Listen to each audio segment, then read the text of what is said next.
கேத்திரத்துக்கு முதன்மையானது புறவச்சேரின்னு சிக்கல் பக்கத்தில் புறவச்சேரின்னு இருக்கும். அந்த புறவச்சேரி ஊரில் முத்தரசு சோழன் ஒரு மகாராஜா ஆணுன்னு இருந்திருக்காரு. அவருக்கு என்ன 6 முகத்தோட 12 கைகளோட மயில் மேல் அமர்ந்த கோலத்தில் ஒரு முருகன் சிலை செய்யணும்னு சிற்பியை கூப்பிட்டு இந்த மாதிரி ரூபத்தில் சிலையை வடிவமைக்க சொல்கிறாரு. ஒரு மனிதனுடைய உடம்பு எப்படி இருக்கணுமோ அதே போலவே செய்கிறாரு அந்த சிற்பி. அதை பார்த்த முத்தரசு சோழன் இதே மாதிரி நீ வேறு எந்த நாட்டிலையும் செய்யக்கூடாது அப்படின்னு அவருடைய 2 கட்டவர்களையும் தானமாக வாங்கிடுறாரு.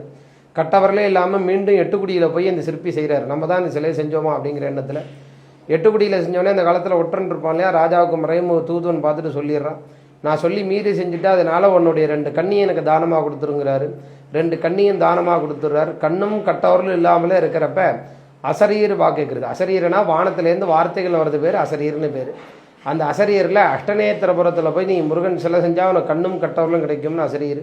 இந்த ஊருக்கு வரத்துக்கு வழி தெரியல, கண்ணு இல்லாத காரணத்தினால எங்கெங்கேயோ போயின்னு இருக்காரு. அப்போ முருகப்பிரமாணி 5 வயசு பெண் குழந்தையாக போய் இந்த ஊருக்கு கூட்டின்னு வந்து இந்த சிலா விக்கிரகம் அடித்து பூர்த்தி ஆகிற வரைக்கும் வேணுங்கிற உதவியை செஞ்சுட்டு இருக்காரு.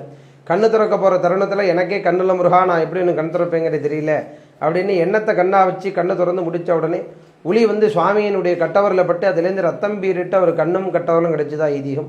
எனக்கு கண் கொடுத்த முருகா என் கண் முருகன் சொன்னதுனால தான் இந்த ஊருக்கு என் கண்ணு பேர். பிரம்மா தன்னுடைய 8 கண்ணையும் எடுத்து பூஜை பண்ணதுனால அஷ்டநேத்திரபுரம்னு பேர்.